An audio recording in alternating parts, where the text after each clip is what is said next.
Hi, is mis Neepa agus bhí láthair tá mé imime cónaí I Cheanada imime bhean, Daisy.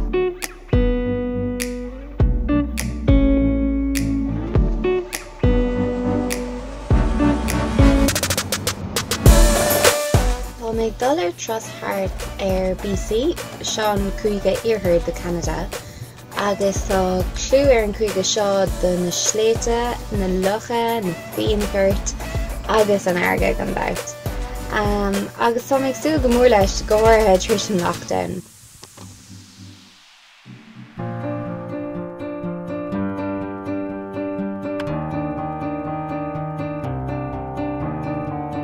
Your former Daisy ar dús, bhí sé dachar dul a daithí ar tomátar an chéile den bóthir agus rud comór leis seo chun freisin. Ach inis tá plachta heléí agus dearan go bheidh sé dachar dul ar náisiúntí na planning cún go festivalia agus stohan rud gur fearlam sa bhí ná an saoirse thugad siad it.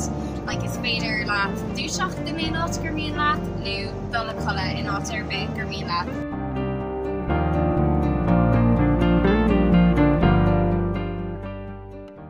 Bhí mar dúireach ag clasnú ar hike agus frish mé tús an trail agus seo cad a chonig mé.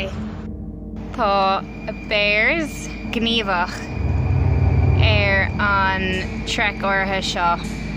So dúirt siad go gaithfidh tú léir mór fuama dhéanamh nuair tá tú ag siúil anseo chun scaunra nó rogha thuirt na bears agus an sin ní chuir siad isteachart. Ní bhí an aspa cainte arm sa riamh mar sóil do mo chuirde ach caiim mé rá ag siúil sús slíomh agus caint agus glóiríanamh an tamar fad. Tá sé dachar. Tá sé tharbheith dachar. Ba mé fitrí seo. So frish mé an bóir deire agus bhí sé dachar ach bhíú go mór é. Chéach ar seo.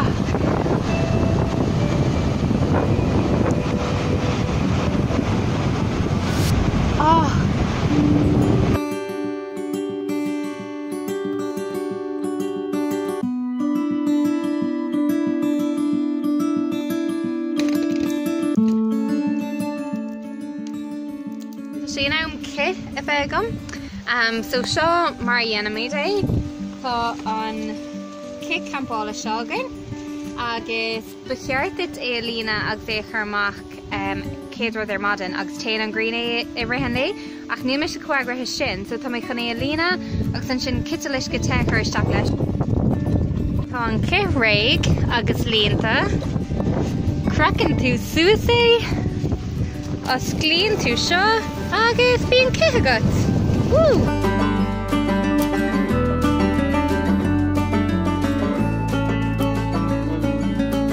Mar sin cénach níor chun saoil seo do gachtainna ar an sé go fearfa domsa agus ní arún do rudidir bit í. Bye bye!